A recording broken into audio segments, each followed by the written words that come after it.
So, is it easy to find out what a business should be selling for based on comparing it to data that you can find of past sale transactions online?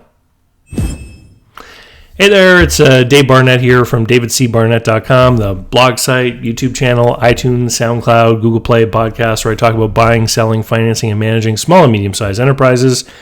This week, we're going to be talking about a topic that came up in one of my Business Buyer Adventure Group coaching calls last week about using data that you can find on some paid online databases, using that data to figure out what a business should be selling for.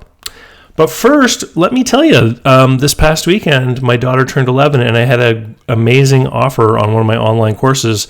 And the only way that you would have ever known about it is if you were on my email list. And so for those of you guys who watch on YouTube who are not on the email list, you may want to sign up. You can go over to davidcbarnett.com and right down here on the left, there's a sign up form. And you just fill it in and you check off the boxes as to what topics you're interested in. And I will only send you emails about those things.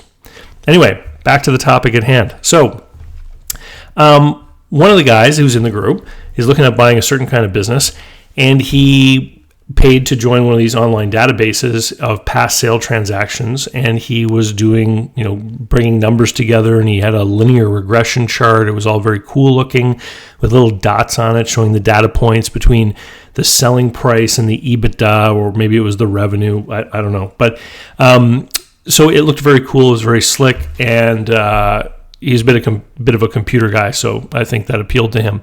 So here's the deal, though.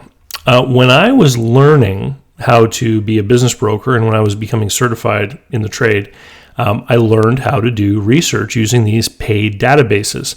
And afterwards, when I was a business broker, I was asked to submit my data to some of these paid databases. And there are several of them out there. There's a few of them. And so the way that it works is that you do a deal, and they only want certified business brokers to put data in, because they have to make sure that things like the normalizations are done correctly, so that they know that they can have confidence in the data, so that later when you go to look at it, other business brokers are going to look at it. They want to know that things like the financial recasting are done correctly. So there's a certain amount of faith when you go looking in here that the people who put the data in did know what they were doing. Okay, so that's number one. But number two is they use a system to classify businesses, and there are two of them. One's called the SIC, and if you've ever seen a SIC code for a business, what it stands for is Standard Industrial Classification, maybe. And then there's a second system called NAICS, which is the North American Industrial Classification System, maybe. I'm not so sure. I just see the abbreviations everywhere. But basically, the SIC code and the NAICS code, this is a classification system, and where they try to put every kind of business out there into a certain bucket, okay? And these systems were created by people who were interested in stuff like workplace accidents and workers' compensation insurance. So, why are people interested in that? Well, if you are a public, service administration for workplace, compensation for injured workers, you need to figure out a way to charge insurance premiums based on the risk involved in the different industries, right?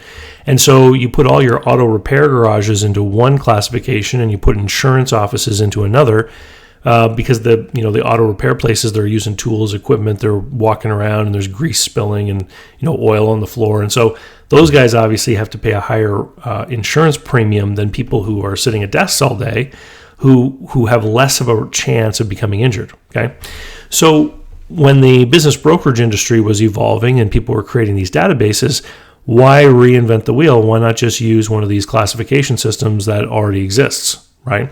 So here's the problem, though, is that these classification systems come from a certain period in time, and as the world evolves, the classification system doesn't quite evolve with it. So I'll give you an example that I would come across from time to time, is that there would be a SIC code classification for residential swimming pools. So who goes in there? The people who build them, the people who clean them, the people who maintain them, or the people that sell chemicals at a retail store, right? And the answer is that a lot of people in the industry aren't quite certain. So all of those kinds of companies end up in that one bucket.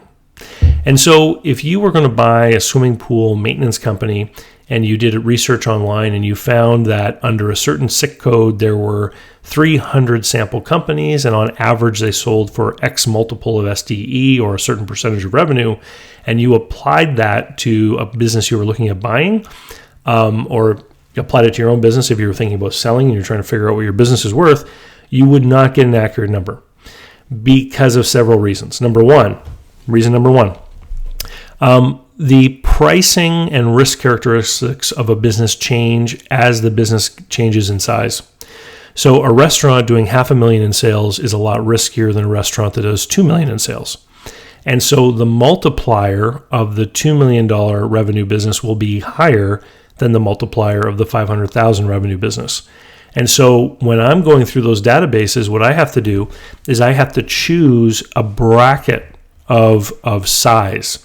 So I'm looking for a business that may be 15 to 20% smaller and 15 to 20% larger than the subject company that I'm looking at, because I want the data to be relevant to the scale and size of the business. Okay. And so in the example from last week's call, when I saw the graph, there were companies that were very small and companies that were huge, and all of the data was presented and it was all averaged together. And for comparing the subject company that this fellow had found, he really needed to remove a lot of those data points because they were statistically not relevant in examining the subject company. So that's number one. You have to actually look at the size of the business. And then number two, you have to make sure that you cull out all of the dissimilar businesses. So when I'm doing that kind of research for my clients, what I'll actually have to do is I'll go line by line and I'll look at, once I've thinned the herd to the businesses that are similar in size, I then have to dive into the data and look at the descriptions and look at any of the background information on each of those records to make sure that the business is actually applicable. It's actually the same thing. So if somebody is looking at a swimming pool construction company, I want to weed out the maintenance guys because that's a different kind of business altogether, right? Construction is totally different than maintenance. Maintenance has subscription revenue. Maintenance, you can keep certain costs in line and you have customers you're billing every month, let's say, or seasonally, depending on what part of the country that you're in. Whereas swimming pool construction is like project oriented, and largely based on the risk of bidding properly when you create your estimation of time and labor and materials and everything like that. So they're very different kinds of businesses.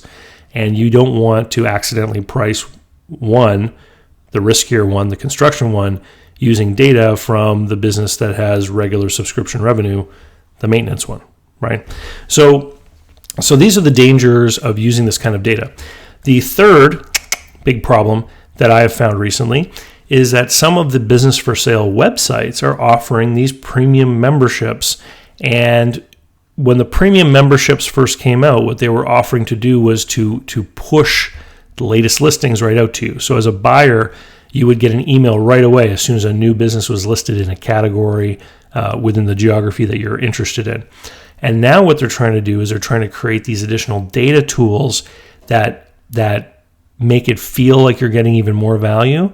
And so I've had buyers now come to me with some reports that come from some of these business for sale websites. And the reports are based on asking prices.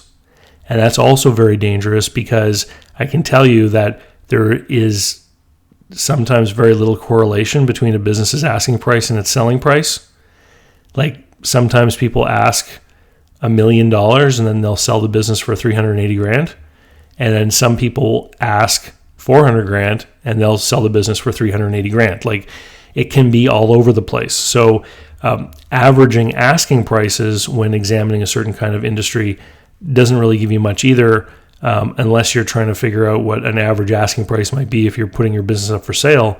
But again, the asking price of your business really has nothing to do with the asking prices of other businesses because every business is unique.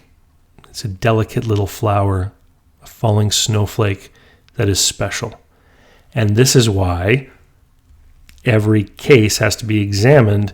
And once you look at the data, You then have to actually sit down and plan the future and maybe create a little cash flow forecast like you might be able to do if you took my cash flow forecasting program, and create your own little forecast and then figure out if I buy this thing and if I buy this thing for X, or if I sold it to somebody for X, what would they be looking at, right? And this is a big issue that a lot of sellers have. They don't want to empathize with the buyer. They don't want to try to put themselves in their shoes. But for a lot of sellers out there who are asking crazy prices, if they sat down and tried to look at how a buyer would buy their business, they would realize that their price is off. So you sit down and you look at it and you say, wow, if I'm going to put in X amount of money and borrow Y amount of money to pay Z for this business, and then this is my projected cash flow in my pocket over the years, does it make sense for me to do this deal based on what I feel is the riskiness of this business? And that is the real question, because at the end of the day, it doesn't matter what other people have paid, because the business you're looking at could be very different. And let me give you an example. There's an awful lot of data in those databases, for example, for auto detail businesses and car washes. And I can tell you that where I live in Canada, every time I compared one of those kinds of businesses to the database, the businesses in Canada were always underperforming. Is that because the people don't work as hard or the pricing is off? Nope. It has to do with the fact that for at least 3 months every year, the city's throwing salt down on the road and nobody washes their car because they know that as soon as they drive it off the lot, it'll get covered in salt again. And so that makes them different from the majority of the data in the database, right? And so you have to use a little bit of common sense. If you want to learn how to buy a business, then you should head on over to businessbuyeradvantage.com and sign up for my training. And if you've done the training and you want even more, sign up for the Business Buyer Adventure Group coaching program. And thanks for being on board. Click subscribe if you haven't already. And don't forget to sign up for my email list. You will never miss a video, and you'll get all kinds of other great information, offers, and learn about live events, etc., all that stuff. But only if you're on the email list. And with that, we'll say see you later. Cheers.